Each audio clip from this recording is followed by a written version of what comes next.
to order at 7:03. Please rise and join me in reciting the Pledge of Allegiance. I pledge allegiance to the flag of the United States of America and to the republic for which it stands, one nation, under God, indivisible, with liberty and justice for all. I get excited for the year, but where we're unpacking and getting really familiar with the strategic plan, and based off of the feedback that we're getting from the teachers, I had many people come up to me at the end of the day and say this was the best opening day PD that we'd had. Now, some said that last year, so I don't know if it's just a beginning of the year thing, but no, I really felt like we had a positive day. So in the auditorium to start the day, Joe gave a great presentation, kind of similar to what he did for all of you the previous night on the plan, or on that night on the plan. And we asked teachers to talk about what we would need in order for students to thrive. So we did a Mentimeter with them, so you can kind of see the word cloud that we have here. We also, prior to the day, we asked all of the staff members to share out some inspired learning. I don't know if did you get a chance to take a look at that PowerPoint at all? I'm going to click in and see how it works here. But I'm not going to go through all of them, but we asked them to share the inspired learning moments from the summer, and I honestly think that we should do something like this every year, so people had access to edit, and they just shared, that was me, but shared what inspired them in the summer for their learning. And it was really great because this is the kind of activity you tend to do with your students maybe, where they get to share out something, but to have faculty, seeing and learning from one another. And I learned a lot about the staff members and, where they went and where they traveled and how they were inspired. So there was a ton in there, so I'm not going to go through all of it, but it was a great positive start.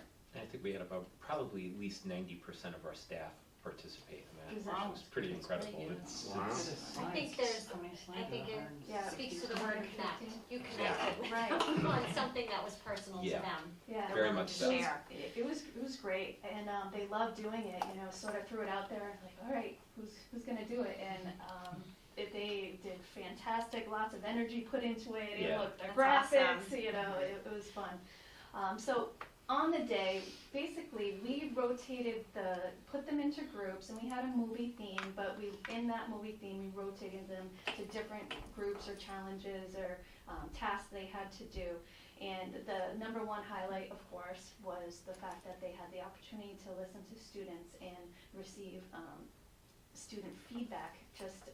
We had a protocol at first where we wanted the students to just, answer some prompts about school.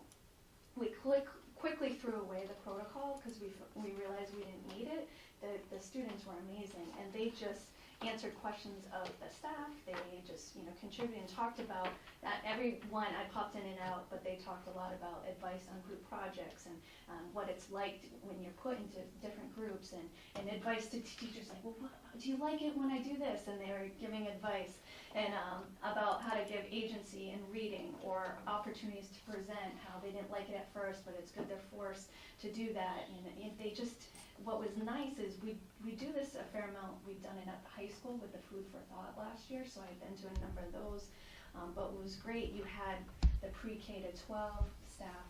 So you had so many teachers saying, I had that student in 3rd grade or 2nd grade, and they would never speak, and look at them here. And then they asked questions about, well, what would you change about elementary school? What would you change about middle school? And so they gave lots of feedback. So this is a kind of feature that I would love to incorporate more into PD Days, just this opportunity to talk to students. It really was fantastic. My only regret is I didn't videotape it. And I thought of it after. I can't believe we didn't capture it, but the teachers loved it for participating in that. Something else, one of the other things we did was bringing elements to life. So they had to do a visual mural by school. So these are the 4 murals, and it was all about the elements. And a couple schools lucked out because the first group that rotated through was had art teachers in them. I had other Something pretty impressive. Right? Yeah, We looked the at- upper right-hand corner is very strong John Hanson John was expressions. in the first, it was so funny because he was in the first group and I came through later and a second group said, well, John kind of did it all for us, but we're trying, look, they said, look at the people on the left, we did those people, you know, and so it was funny. But it was really collaborative, and every time I went in there, you had all different people who were just collaborating and drawing in there, and so you can see some of those hanging in the schools, which is essentially the goal of doing that as a reminder. But that was great, and it was hot, so they were hard at work in some hot rooms, and it was fantastic.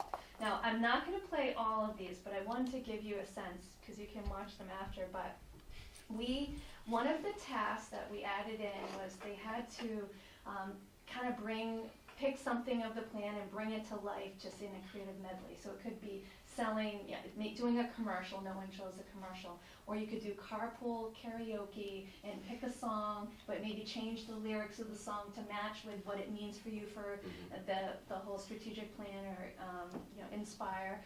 And so my favorite, and I have to show you part of what the kindergarten teachers did. They created a song based off of Wheels on the Bus, and they incorporated all the elements. So I just want to show you if it works, the sound. Oh, no, that didn't work. Wait. I'm going to try again, see if it does, hopefully.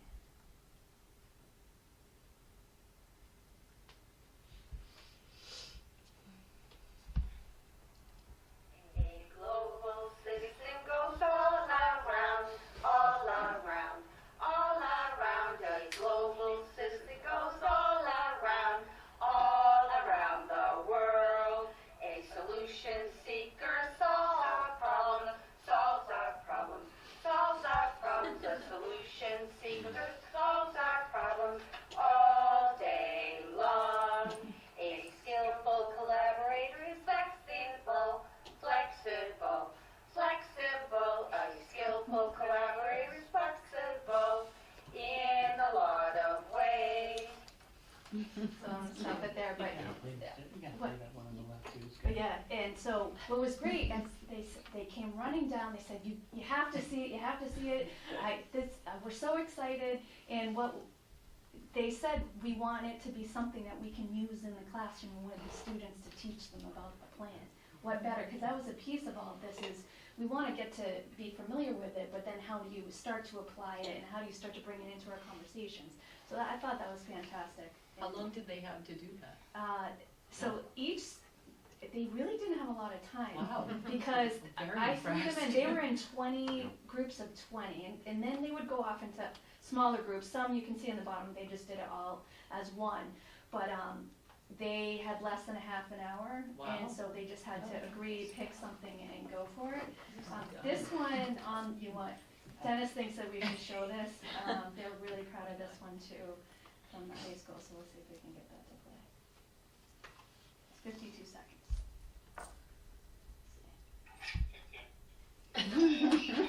That's great.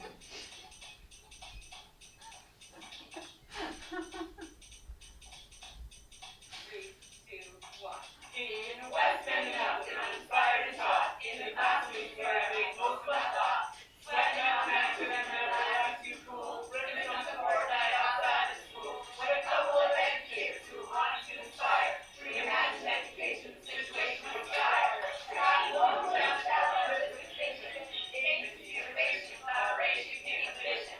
And whistle for a change, and when it came here, the strategic plan was behind and never clear. If anything I can say is the stand was lit. I thought, yeah, this school was legit. It's pretty impressive for a half an It is hour. good. Right? Yeah. So good. And then this group, I was just going to show the beginning, but they did a song. They were all excited. Where we're winning, we'll be singing. I get knocked down, but I go again. You never gonna get me down. I get knocked down, but I go again. You never gonna get me down. No, I did not ask everyone's permission to play a school game. So don't say anything? But that was on Twitter. That's fine. That was on I Twitter, don't know and what that you're one was talking on at Nipmuc, and that one I know teachers. The kindergarten So, teachers, yes. yes. So I think I'm safe, but, because two were already out in social media. But, they had fun, and that was mixing in with lots of other activities that we had, so I just wanted to share that, because it really carried over. And so part of it, we had our MERC Inspires little selfie picture that Joe and I, beyond the day, went around on the first day and picked classes and took some selfies with them to kind of continue the enthusiasm throughout the district. And we plan for some of this to be using, we'll still do MERC for our hashtag, but we're trying to do MERC Inspires for some of the activities that are related to that, or we'll use it on the PD days as well. And then at the end of the day, we ended with an awesome picture. Very hot field, Very but hot field, and inspirational photo. but we did it. It was great, and that's the first time we've done that. Where's as a this whole picture district. who's taking it? So Rich Kazorian. Okay. That's all you need to say, I'm sorry. Exactly. Where is he? Uh, Like to get above? he is Hovering standing over a in the hot air top balloon. corner of, think of the front soccer football field. Yep, So the corner closest to the driveway, yep. way at the top, looking, and actually he brought his own ladder, got at the top of the ladder, Okay, ladder. looking down on everybody. Gotcha. Yeah, Okay. so it was pretty Cool. impressive. Yeah. Thanks. Yep. And I didn't have great pictures to add in, but I noted we have in the notes. We also had, the afternoon was an ed camp, and rave reviews about that, where they decided on what sessions they wanted to run, and they filled up, especially the social emotional learning ones. A lot of positive feedback on just having a mixture of some of the district directed fun activities of really getting at the plan, but also time to work on some of their collaborative work as well. So overall, great success, and just wanted to share that with all of you. So thank you.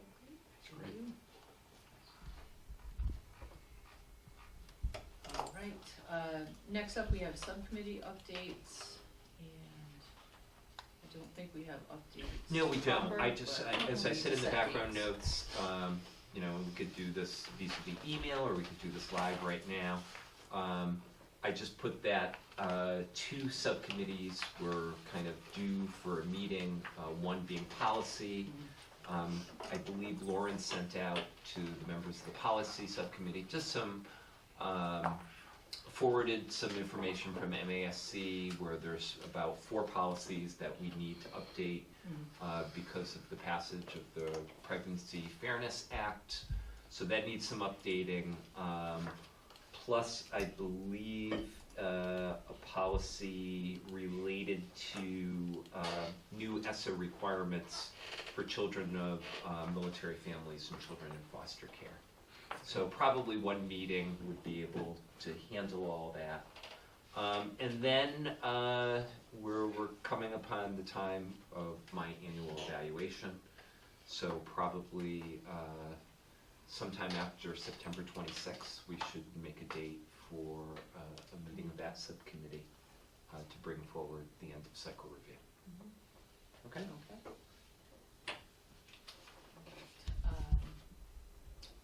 Old business, is there any unfinished business that we need to address? I have a question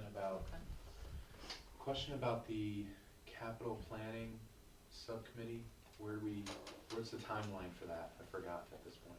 Well, we met once back in June, right? We haven't met, and I know I was supposed to sort of prioritize the list. Quite honestly, I haven't done that yet. We should probably schedule another meeting within the next 30 to 60 days. The town. But I think you were saying originally that we weren't supposed to have another update until October anyway, right? Yeah, well, we should probably try to get together again, and at least, I need to prioritize that list. Okay. First thing I learned to say the word, but I'll get there. But weren't the towns looking for something from us as well? Well, they were, but quite honestly, the Mendon Capital Planning Committee, which I'm a part of, has only met once back in June as well. We met again about a week ago, but there was really nothing happening. It's sort of stuttering, so I don't think there's any super rush on our part either. Okay. I know we're scheduled again to meet at the end of this month, so we'll see then, where they want to go with it. But I've given them an update of sort of where we're at and, the general scheme of kind of projects that are out there. but we gotta be more detailed, so. Okay. Cool. Alright. Any other unfinished business? Hearing none, we'll move on to new business, beginning with the presentation, the approval of the 18-19 district action plan. Okay, you have in your packet a draft copy of the actual plans that have been developed. They've been developed by our district leadership team in conjunction with really a lot of the thinking that went in from the district-wide core strategic planning committee. So as I do each year, I will just kind of give a broad overview of what are some of the key actions. So keep in mind that the general framework of the plan are 4 overarching goals or 4 strategic objectives. First one around engaging the community as partners in learning. The second one around supporting social emotional learning. The third one around kind of really a bold one around redefining and reimagining school to empower learning for a modern context. And last but not least, aligning our professional practices to the stated 5 MURSD beliefs about learning. Keep in mind from those 4 strategic objectives, there's a grand total of 23 different strategic initiatives that have been identified by the core planning team.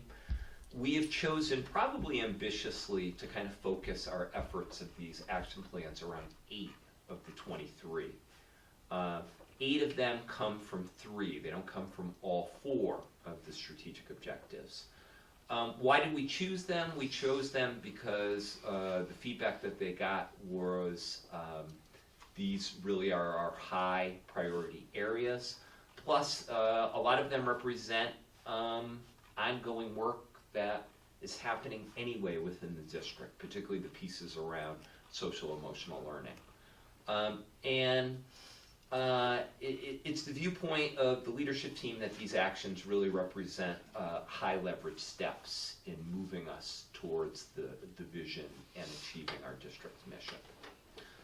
So the 8 that have been prioritized, the first one, and I see this, as I say every year, as kind of the perpetual initiative with perpetual goals and action steps, and it's around improving school and classroom communication with our families.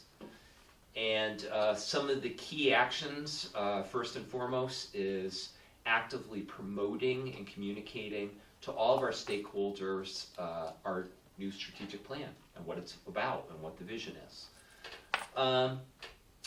The next 3 really kind of speak to things that we need to do more work around, and we've gotten consistent feedback around this, particularly through the K-12 Insight Survey, in that creating greater consistency of classroom to classroom communication with our families. And the vision is to create and disseminate exemplars of this is the types of communication that are proven to be effective, to be successful. And along that is the whole piece around feedback.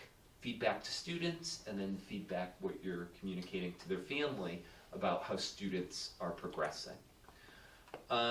Also, if you could look at that 4th bullet point, is predictable expectations, that there should not be dramatic changes in expectations when you're going, say, from 6th grade to 7th grade or from one team to the next team. So some doing work around that.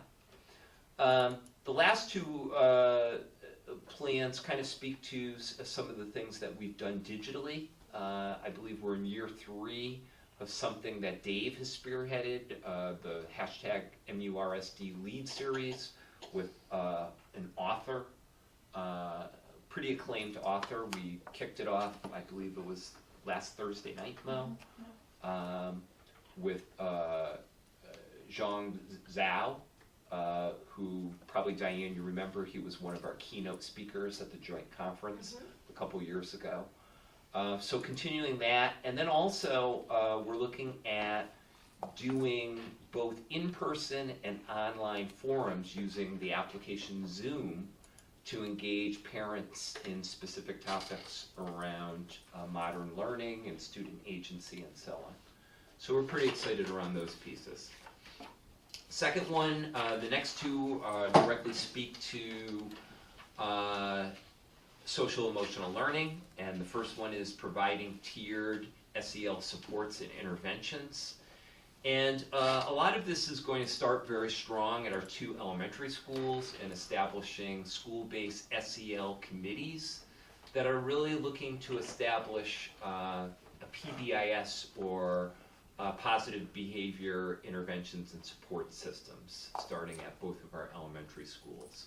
So having a complete system in place that has supports but also interventions around school-wide norms and school-wide pro-social behaviors. With that is also identifying Tier 2 and Tier 3 interventions, or for kids who need additional support in meeting those expectations, those behavioral expectations. And then also doing work around the communication piece to our parents about what it means in having this type of PBIS system and matrix of different strategies to all parents.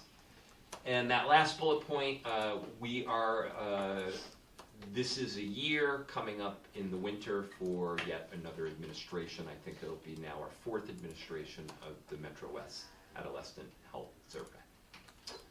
Third one kind of speaks to, again, what are we doing to teach and model to all students some of the core SEL competencies. And Maureen talked about our continuation in now an expanded Excel network.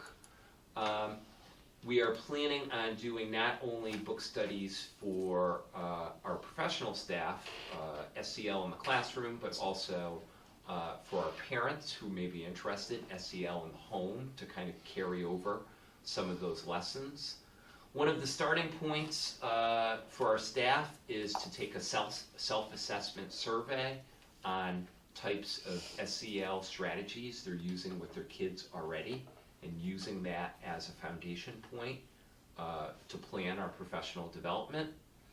And then along with this, again, with the PBIS system, is a train-the-trainer type model where we will have a core SEL team in each school.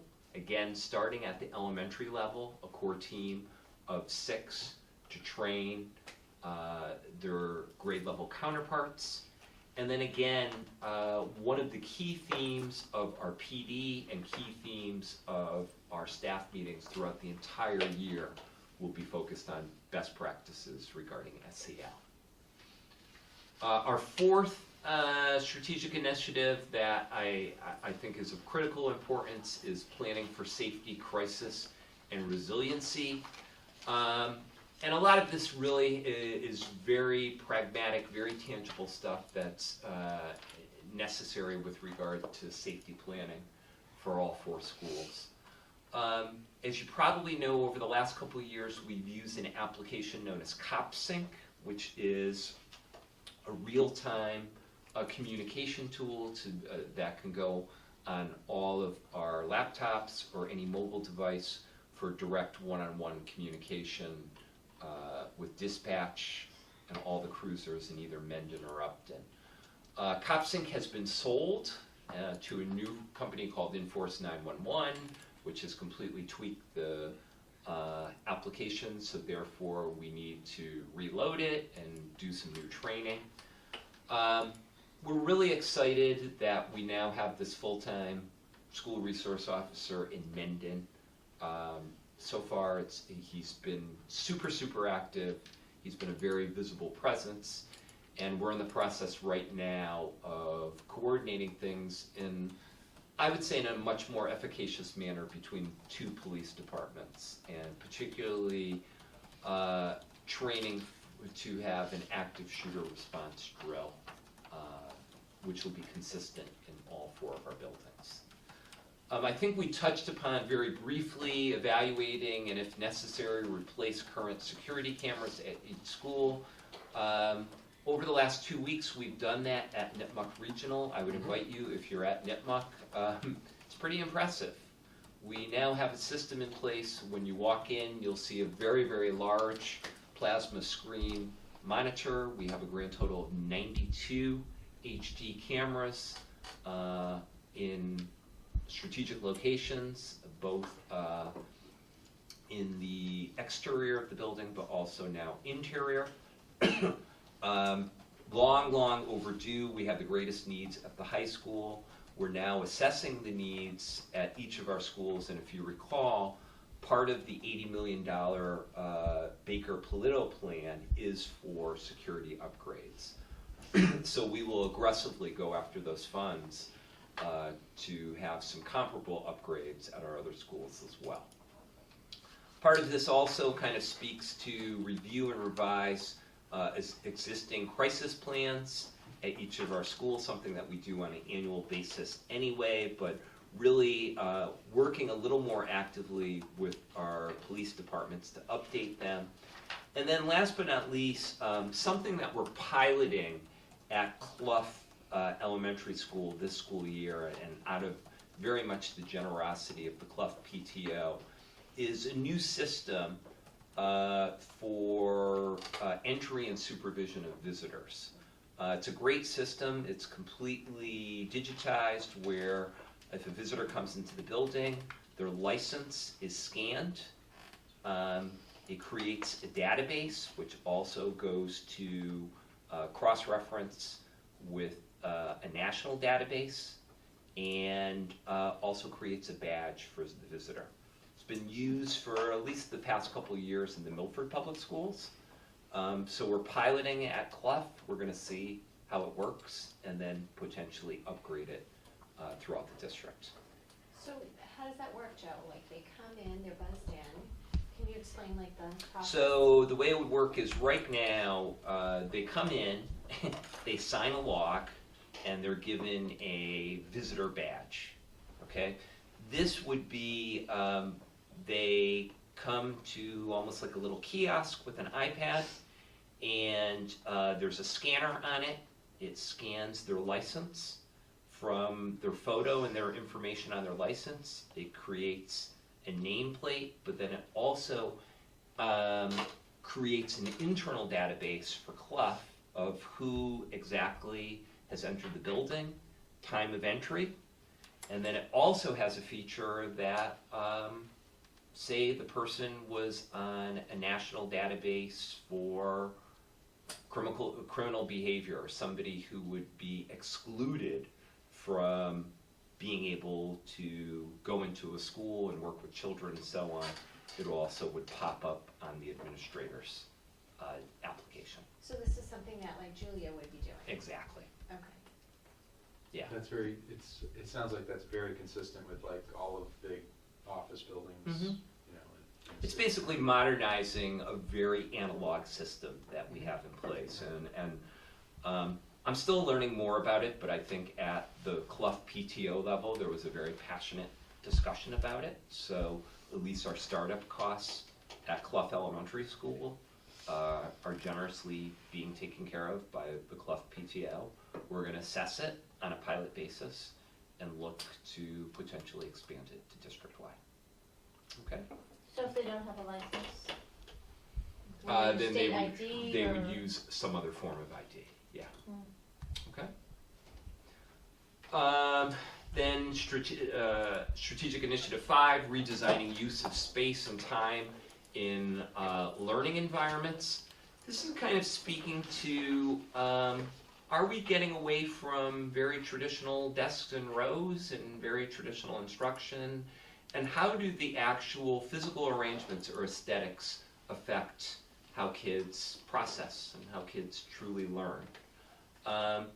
So I would say my point person, really my point people, in addition to Maureen, but somebody who's very strong in this area and pretty passionate about it, is Dave Quinn.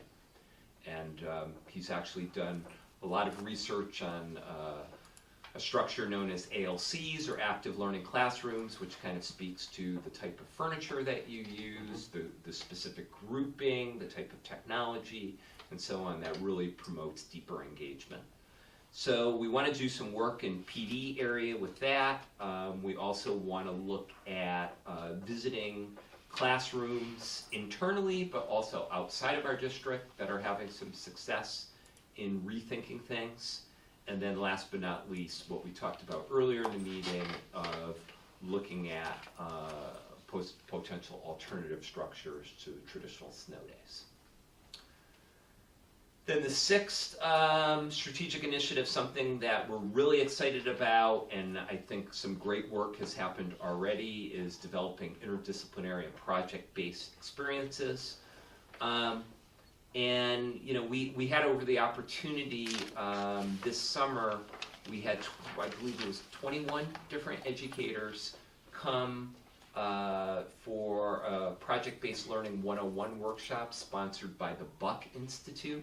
The Buck Institute is really kind of the national think tank with regard to PBL. So they came into districts, I think it was like the second week of August, and we had 21 teacher leader types take in this workshop. And I think the mindset is to really kind of support that, foster that, and grow that. And it's interesting. I had the opportunity to have conversations with the team of teachers that were involved with it, and you're talking, you know, kind of the Marie Brigham type teachers who are very, very good at what they do, saying, "Wow, I'm completely rethinking what I do with projects. I think too much of what I've been doing is just kind of occupying time for kids, and I'm not really going as deep as I could." So we're really excited about that.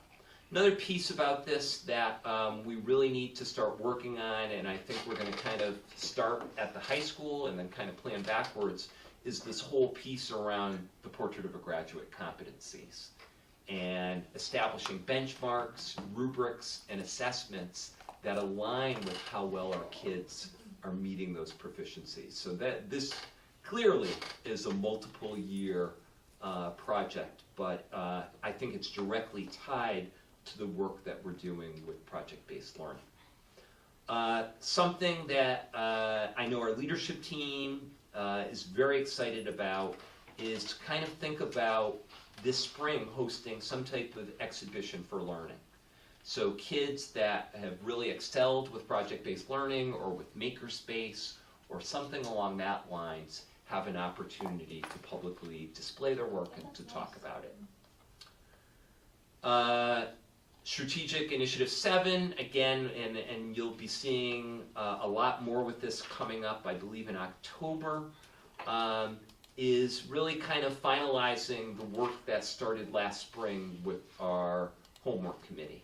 In finalizing the draft guidelines, a formal presentation to the school committee, and what the committee found with regard to the data that we received from all of our stakeholders, from students, from parents, from staff, and then disseminating these guidelines, having an opportunity for our staff to react to them, but also most importantly to align their practices so that there's greater consistency.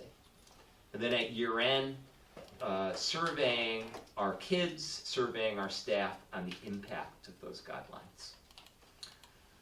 And then last but not least, the eighth one that we've chosen, and again, this kind of goes hand in glove with the whole piece around project-based learning, is maker education, robotics, and emergent technologies. Dave is very, very passionate about establishing a district-wide research and development team to promote more opportunities for maker education for our kids. I believe last October, if you recall, we did the district-wide Marshmallow Challenge to kind of get in people's headspace around design thinking. We're planning on doing that again twice this academic year. Again, more opportunities for professional development around design thinking, robotics, and maker ed. Dave has formed a nice partnership with the MIT Teaching Systems Lab, and the hope is to start adopting some of the assessment tools that they've developed around MakerEd. And again, that last piece around having some type of showcase night where kids can talk about their work for authentic audiences. So that very quickly are the 8 initiatives and some of the key plans. I do want to say a little bit as far as the next steps, because there's one thing here that's just a little bit different. As usual, these will be the foundation for our school improvement plans. This is kind of like the overarching umbrella. But my game plan is by October to provide to the committee something a little bit more, and I think we talked about this at the last meeting, to kind of chart out what is the 5-year progression of each of these 23 strategic initiatives to the best that we can project it out. What's our best thinking about the duration of this work, and what are some potential associated expenses that are commensurate with it. And then last but not least, as we do typically each year, to have a report out at the midpoint of the academic year and then at the end of the year of the assessment of the progress. As I put in the background notes, as you can see from the action plans, we intentionally used a different type template. Over the last 5 years, we kind of intentionally used the same type of formatting as the educator evaluation system as far as detailing key actions and benchmarks. We kind of went back to a more traditional grid type model for the reason that it was recommended to us, but we felt like it was just easier to follow and to assess our progress. So I know that was very quick. Does anybody have any questions on any of those plans around the 8 initiatives? Oh God, there's dozens of questions. but maybe not all appropriate. Some of the key questions, perhaps? I don't know.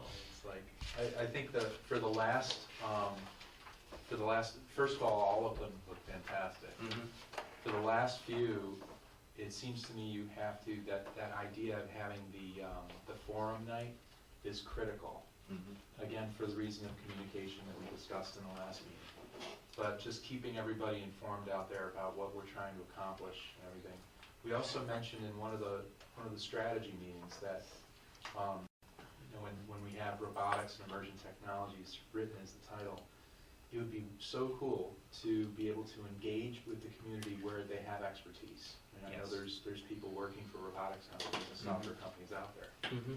And having a framework by which we can utilize those talented individuals in the community and actually bring in their expertise and get kids working on projects like that. And I think that's more complicated than it sounds. There's probably questions of ownership of technology and making sure we have the right arrangements there set up, and having some sort of project that doesn't interfere with anybody else's intellectual property, for instance. Sure. Things like that. But I think tapping the expertise of our parents is critical. I mean, if you Diane and you would probably recall, Vicky Grisanti was part of the committee, and she firmly had her stake planted in the ground because of robotics. Yeah. That's her passion, that's her livelihood, and I think there's something there. It's not just a Vicky thing. I think you look at the data of where the jobs are and the skills kids need, it's around robotics, it's around coding, it's around computer science, programming, and so on. So those are the areas where we need to do more, and we need to tap the resources that we have, whatever source they come from. In the last conference we went to for the school committee conference, there was a session on computer science, and they were doing precisely that. They were trying to set up a structure by which all the software people in the community could assist the school in teaching real life software development projects instead of right now. I think my oldest kid moved a moved a circle across the screen. You know, Yeah. it's not really. Yeah, it's a pre-packaged coding program. Yeah, and it's much better to think about practical things that you're trying to accomplish with the software, because that really allows the kids to learn what they're trying to accomplish. So, you know, and for Vicky as well, I talked to her about that. There needs to be a structure so that she can utilize some of the resources she's got at work in the school as well. So we need to think about that. Great. But I think it even goes beyond robotics and, you know, Yeah. especially at the high school level. Yeah. It doesn't just end there, the way that we can partner with parents, but I think it all begins, like I love the section on communication, because I really think we need to focus our energies in becoming partners first, and really being great communicators, getting buy-in from our parents, not just our parents, but our community, so that they're willing to help us to promote these types of efforts. I mean, we really should think about maybe an open forum for those interested to contribute, you know, what their ideas and thoughts are, and try to take the next steps in that, so that we can get a framework established, and then we can start to see who's serious about contributing, and then we build momentum there. And there's so many companies also, they have like 2 hours or 1 hour every day, that they allow their employees to go to a district, and it's part of their, they actually get paid for the company, and it's part of their community give back, is to actually just I think go and do the project-based stuff. Yeah. most corporations, I mean, I know my husband goes twice a year to do some sort of volunteer work, not necessarily in schools, but some sort of volunteer work, but it's a great resource to us if we can get it. Yes, absolutely. And there's, I mean, I really do have dozens of questions. There was something about the, something that came into my mind about the communication, not classroom communication, but communication back. We discussed the idea of having more frequent communication, and really, I can write it down. It's much better to do that. Okay. I don't want to take a lot. And realize, here's a big piece, and we didn't, you know, one of our, there's a lot of key strategic initiatives that are not included in this. And I do want to say that there's plans that are going to commence, that are going to happen, that are not in these action plans. For example, the work with Jack Schneider and the Mass Consortium for alternative assessment. We're going down that road. It's just And it kind of speaks to that. Yep. We don't have specific plans because right now, we're in the process of kind of being probationary members of the consortium, and we're still in that exploration phase. Right. But I think the things that we talked about getting feedback from all of our stakeholders, from quick surveys, quick text surveys, and so on, that work is going to commence, and we are going to make progress towards it. It just isn't included in these specific plans. And I think what we had discussed last time was having some sort of vision of, here's what we were before, even 6 months ago, and here's where we're going to be at the end of 2019. Yeah. And that would be very helpful to everyone in the community to understand where we're going and how fast this is all going to happen.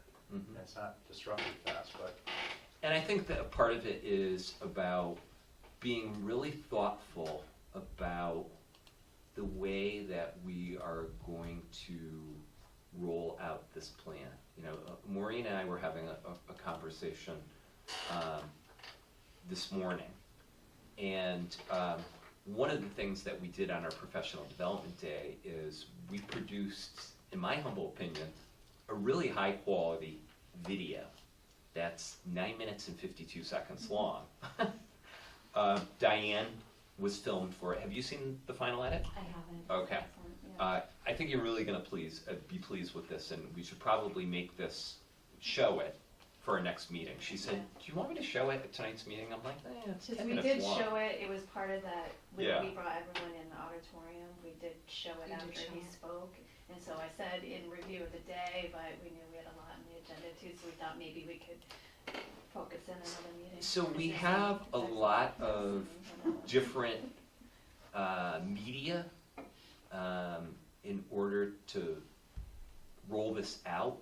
I think it's just having a really solid strategy in place about what are the key things that we really, really want to hit, and what are the takeaways that we want every single parent and community member to know. The thing that's resonating the most with me and the feedback that I'm getting from staff is one word: thrive. That's Which is funny. Which is kind of funny. Kind of ironic.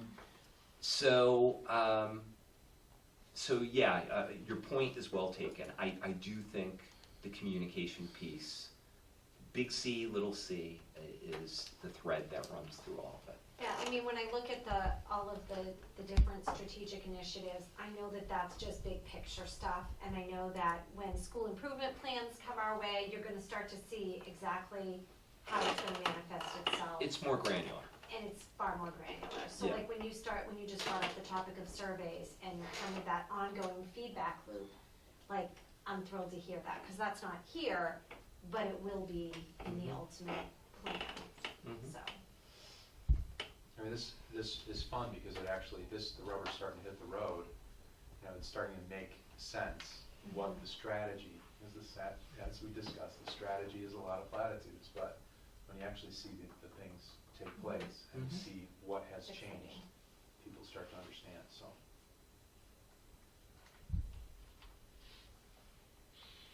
Any further questions?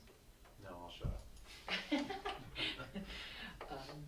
All right, a motion is needed to approve the 2018-19 district action plan. Make a motion to approve the 2018-19 district action plans. Second. All right, any further discussion? Hearing none, all those in favor? Aye. All those opposed? All right, the district action plans pass unanimously. Next item on the agenda is the Misco Hill Middle School Family Handbook revisions. Okay, you have before you a document that details proposed revisions to the family handbook for this current academic school year. And really, it's two areas where, based upon the feedback of the school council, but also, and I'm going to ask Jen to talk about this, in my humble opinion, in a really thoughtful, deliberate way, incorporating student feedback.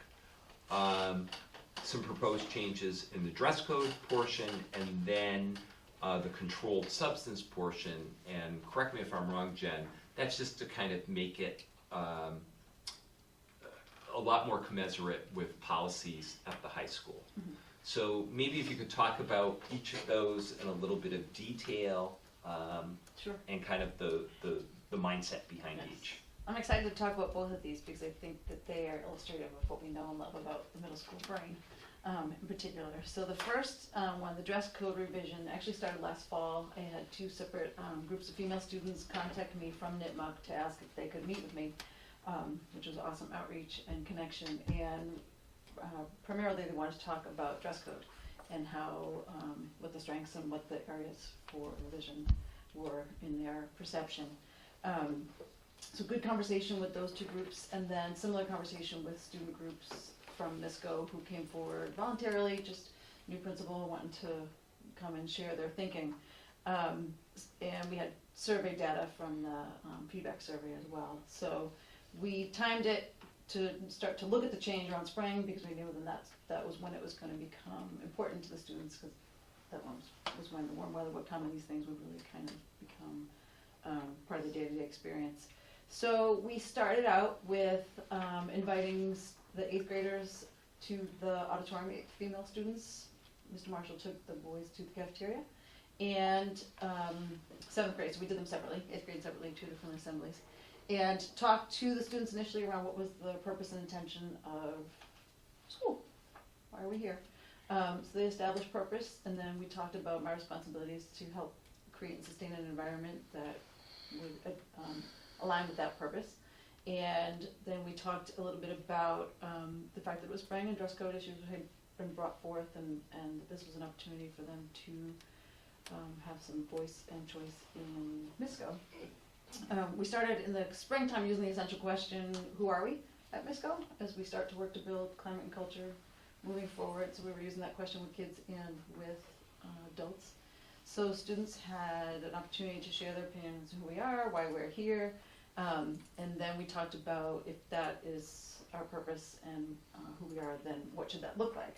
So then we led into a little bit of a conversation around social norms, and I wanted students to understand that they adhere to social norms, whether they're cognizant of it or not. So I'll throw up our slides that we used, just some of them. So we engaged in conversation around what would you wear to school? Would you wear this? Would you wear this? Would you wear this? Would you wear this? And had really, as you can imagine, really thoughtful, passionate conversation about each of these, and why they would or would not. And we came to some understanding that we have norms, consciously, unconsciously, and that our behaviors reflect those norms. So we were talking about what our norms are at MISCO and what they should be moving forward. This is middle school, it's a little naughty, but that's who we are. So then we did some protocols, and we had anchor charts, and students talked about, they shared out around the auditorium, put their writing down, and it was interesting. I just kind of circulated around, listened to dialogue, asked questions, and they put down their thoughts on anchor charts. And I would say the first meeting with the 8th grade girls was very impassioned. They had strong feelings around disparity between how they felt the dress code impacted girls versus boys, around freedom of expression and who they are, around body awareness and how they felt comfortable in their own skin, and how far they had come to get to that point. 7th grade girls, similar conversation, a little bit more, I'd say a little more reserved, 7th grade girls than the 8th grade girls were, which seemed appropriate developmentally and where they were. So once we had talked about what we felt comfortable with in each grade span, we talked about what we'd hope for in terms of response from adults when there is a concern about students' dress at school, because this was a piece of their thinking and their process, was how we speak to each other so that we don't feel embarrassed or ashamed of ourselves, and can remind each other of the norms that we adhere to. And this slide was to remind them that there will be parameters and boundaries around clothing. We will have a code, and not everybody will agree with the code, so that the most important thing was that you're not what you wear, you are who you are inside. So that was part of our conversation in terms of, we talked about, yes, dress is important in our culture, fashion changes, middle school, it's important to fit in, and they have an extreme sense of justice. So we loved all those parts of the dialogue and working with them. So then they were able to continue to process. We had a lot of rounds in the gym, was voluntary. I would invite students to come during lunch recess, and large groups would show up. So we typically have between 30 and 50 students for every session, and they continued to revise and come up with guidelines. We, at one point, Mrs. Shillelagh helped me, we brought in lots of shorts, all the shorts we could find at Old Navy, did some returns after, to look at inseam lengths and talk to girls about what that meant, because the girls raised really good points about the fingertip rule really being different depending on your body type, and how that didn't seem like a measure that felt comfortable to them. So we wanted to come up with something more concrete and measurable that we could all identify. There were times when I really had to be reflective on why am I having this reaction to 8th grade girls really felt like it was okay for midriff to show. And I was, we're really having a hard time with that, so I had to reflect on where's that coming from in me. 7th grade girls felt predominantly that midriff shouldn't show, and because 8th grade girls were moving on, we kind of took the 7th grade girls' feedback around that part and worked it into the language of the dress code a little bit more. Bra straps have become, I said to the girls, you need to understand when I was your age, we didn't want anyone to know we were wearing a bra. We did everything we could, and you were mortified if it showed through your shirt at all, and now it's an accessory. So I had to get to that point in my thinking and understand with them that this is part of their accessorizing outfits oftentimes. So a lot of shifts for the adults, and a lot of dialogue between the kids, and we ended up with the language that you see in red, and we're definitely open for feedback and revision if people feel it's warranted. Feeling like we're just gonna put it right out there, we shouldn't see buttocks, midriff, breast, mid to lower back. One point some of the girls made was that the boys' athletic uniforms, they're encouraged to wear those shirts on game days, but they're cut very low. So they talked about that being a distraction for them and another disparity in how they saw dress code being implemented. So we tried to create language that addressed all of it in a way that seemed equitable and more fair. So that part is the dress code part.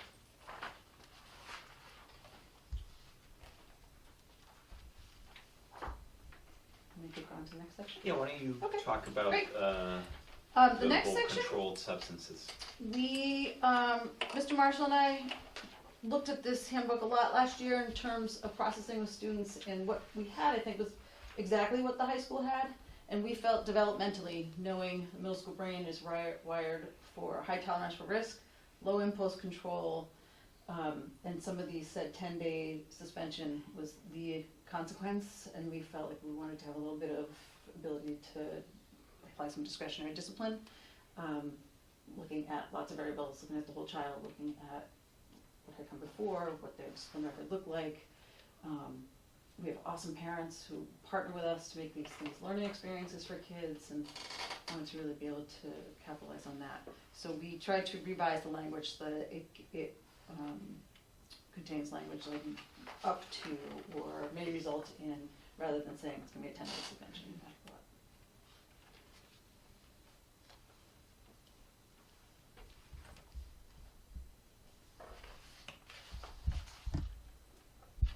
So are there any questions or commentary?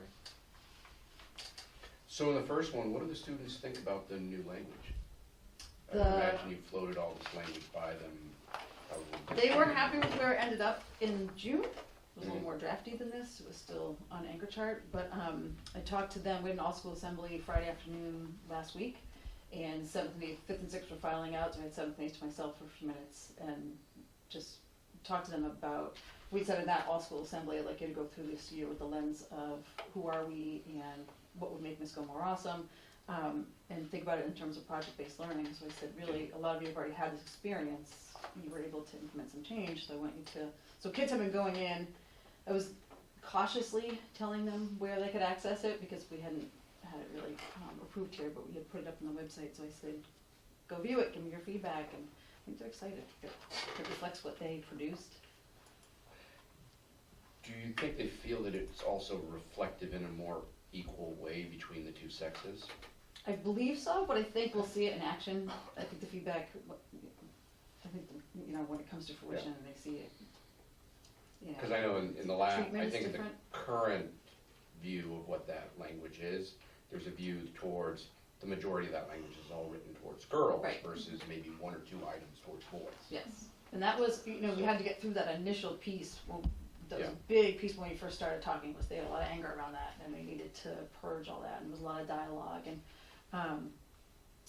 there were a lot of adults in the assemblies with me, and some were like, that was great, because it was just so impassioned. The kids were fired up, and they were talking to each other, and but a few students were uncomfortable with how students were speaking to me and to each other, and one teacher felt really uncomfortable, like, oh my gosh, that was a disaster, and I thought, no, that's project-based learning, like, this is good stuff, this is why we love middle school Yep. learners, and so I think once they were heard and knew that that part was being attended to, then they were able to dig in and, okay, what is this language gonna look like, how do we quantify this, so it's a way that feels, they're so focused on justice, so they want it to really be a format that was just to both sexes. Yep. I think that's a real important thing, because I think in the past there's been a view that it's been very kind of slided towards one side versus the other. And So I think it's, top-down. very much so. Right. And also too, I think it's the way in the past it was delivered, as to what was the primary driver for why the dress code was there, which kind of created this imbalance, which I would say is not an appropriate area ever, especially with where we're trying to go with, making our kids comfortable and empowered, and to the point of what you said before, to thrive. So that's a critically important thing. I'd be interested to know, as we roll the language out, personally, I'm not necessarily averse to any of the language, What I think is important to me is how it's absorbed and how it's taken in Mhm. by the students, where they feel it's fair and equitable and appropriate. Right. Because as you said, the whole point about social norms, what was social norms when we were that age and what social norms now is different, Right. so. I think that's an important piece too, is they need to know this doesn't have to be a static document, this can be dynamic, and that the school committee will work with us and allow us to evolve. And in terms of the whole, the kind of the drug, the alcohol kind of side of things, I think it's appropriate. I would say the language probably was a little bit more limiting in what you were able to do as Mhm. educators and administrators in terms of the application, and also understanding that there's a lot of gray in the different situations and the scenarios that could occur. Yeah, it seems like the controlled substances area, you refined it so it's more direct, Mhm. which is really cool. The one thing here that I recognize, because I know very little about vapor, whatever, Mhm. vaping of tobacco versus whatever they decide to put in that thing, Mhm. right? And I'm not talking about the students, but the vendors of the different things you put into it. And they could say essential oils and have it be something completely different. Are you gonna be, what are the policies going to be if some kid doesn't know there's nicotine in a vaping substance and then there is? See what I'm saying? Mhm. It's like there's a lot of gray area because no one really knows what this whole world is about yet. Right. And they're putting whatever they like into the substance you put into the vape Right. thing. And we talked about that because we tried to come up with the label that would identify the device more than what was in it, because we want to make it so that the device itself. Good, okay, that, I So didn't we pick use up on the that. label And realize Vapor this, I cigarette, think because Yeah. a lot of them are labeled by brand, so we're trying to come up with what's the name of the device. Jen and Paul were, to kind of go back to her point, and I think it's a terrific point, and I think their effort is truly commendable. They were trying to have the flexibility and the latitude to look at the whole situation and look at the whole child and kind of speak to exactly to your point, Sean. Realize at the high school it's a little bit of a different game in the sense that we've got a high amount of our students that are student athletes. The MIAA actually has regulations where vaping is considered to be in the same milieu as drug use and possession of drug paraphernalia. So you'll find the overwhelming majority, if not all high schools across the state, have in their student handbooks policies around vaping that are completely tied to their same policies around drug use. So I think having that flexibility kind of speaks to your point that there are kids vaping and it's not safe, it's not healthy, no matter what is in the vape juice, so to speak. But this kind of new verbiage gives a little more flexibility in dealing with some 12-year-old who somehow got his hands on a vape pen. Yeah, okay. We often say to students, we're glad you made this mistake, because we'd love to have you learn it here. Middle school's a great place to have this experience and learn from it before you go into a more high-stakes environment. So I this think, reflects that. I agree, it's absolutely commendable that you guys went to the students and got feedback, I love that. And then tried to come up with some sort of agreement, so it's not just an edict coming down from some dictator somewhere. It's actually, them taking action, trying to decide what their future is gonna be themselves. I love that. And it was messy and imperfect, and we'll get better and better as we go. Yeah. But it all ties into your plan too, of student agency and Mhm. who are we? There was a lot of social emotional learning going on in those Yeah, sessions, yeah. as they looked at each other's styles of collaboration, and it was great. Yeah, I that's loved it. excellent. Good. So one of the thoughts that occurred to me as I was kind of looking through these revisions is what are we doing at Nipmuc? And what is the alignment between middle school and high school?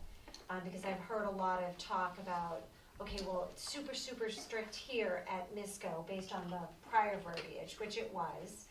And also there was the message that came with that. And then I hear that it's very different at the high school level. So I was just kind of curious of what the kind of transition is going from MISCO to Nipmuc in terms of what their handbook looks like in terms of dress code as well. I think it's really, I think you bring up a good point, Diane, in the sense that we probably should take a longer, harder look at the district-wide to look at the transition and the fine point of policy. It's generally handled within the context of the school council on an annual basis, reviewing the family or student handbook and taking a look at where are there additional needs. You know, for example, I think it's now been 3 years where we've had specific policy around vaping, because generally it wasn't needed before. Yeah, But I think your point is on point in that we probably haven't brought together two school councils to take a look at it, or as an admin team, it generally hasn't been our focus to say, hey, everybody, bring your student or family handbooks to the table. Right. And let's, you know, ensure that we have greater consistency. I know the elementary, it's a lot easier, Yeah, because it's more I really basic, and think- Jan and Deb work very closely Yeah. in there, but probably we need to take a I look think at. the dress code becomes a little bit more higher stakes when Yeah. when you know, get older. And it's kind of an interesting little world we live in now, because everybody who's sitting at home would never know what walked into the high school. But now that Facebook is here, you know exactly what's walking into Sure. the high school. You know, so you see what the standards are. I mean, and I'm more familiar with the standards at the middle school level versus the high school, but it definitely made me think, well, if we're doing all this great work here, are we doing the same great work at the high school and having that student agency? And there's maybe not complete consistency, but certainly some Yeah, consistency. and if John were here, he would probably say, well, yeah, we actually are doing a lot of things around student agency and student voice. It's not necessarily aligned to the dress code, but Right. if you That's think just of one things piece of like it. the Knit Mug food for lunch, food for thought lunches he Yeah. does, and so on, Yep. different avenues. So, point well taken. All right, any further discussion or questions? All right, a vote is needed for approval of the Misco Hill Middle School handbook revision. Make a motion? Motion, yeah. I make motion to approve the adjustments to the Misco Hill Middle School Handbook, 2018. Second. Okay, any further discussion? Hearing none, all those in favor, say aye, please. Aye. All those opposed, nay? Ayes have it, and it's approved unanimously. Thank you. Our next item on the agenda is a potential change of school committee meeting dates from. Sure, I just want to float something by you. 2 weeks from today, which is the 24th of this month, I will still be in Spain with the exchange group. So I'm kind of floating the possibility, if you want to move that meeting date to a week later, to October 1st. Because right now we only have one meeting in October anyway, October 15th. So you could do that. If you want to keep the 24th intact, I have full confidence in Dr. Cohen to run things, but it's completely your prerogative. But I float that for your suggestion. The primary focus of that meeting would be the school improvement. Correct. I guess giving you guys an extra week or two Sure. to do school Probably improvement wouldn't be a plans. bad thing. Yeah. Not a bad Yeah. thing. Yeah. So moving it to the 1st, so we'd have one on October 1st and one October 15th. Yep. Okay. Skip Sounds the good. 24th. Okay, so, Motion? yeah, I You can would, adjust. yeah, I don't think you need to vote on that. We'll Okay. Just switch it. We'll post it on the website that Okay. it's been changed from September 24th All to right, October 1st. so the September 24th meeting will be canceled, or held over until October 1st. Correct. Great. Okay, is there any correspondence that needs to be reviewed? Anyone who received a correspondence? All right, hearing none. Are there other matters not Yeah, not anticipated by this committee 48 hours in advance of the posted meeting. All right, hearing none. Our future agenda items include the presentation and approval of the 2018-19 school improvement plans for October 1st, and the annual evaluation of the superintendent by school committee on October 25th. So the subcommittee members should convene after this meeting just to set a date Yeah, for both that makes superintendent sense. eval and policy. And all of us have to do the evals. All right, and we Remember that? must, yeah, we must make sure that when the when the eval Did that come along? email comes out, Yeah. you know, Just a pay point of, attention. just a point of reference, it's actually October 15th, not October 25th. Yes, that's correct. 25th is Oh, Thursday. okay. Oh, sorry, yeah, that's a typo. My apologies, okay, so October 15th will be in the evaluation. All right, there's no business before the committee remaining here. The committee will entertain a motion to adjourn. Motion to adjourn. Second. Okay, all those in favor? Aye. Yeah. All right. Meeting is adjourned at 8:35. There you go.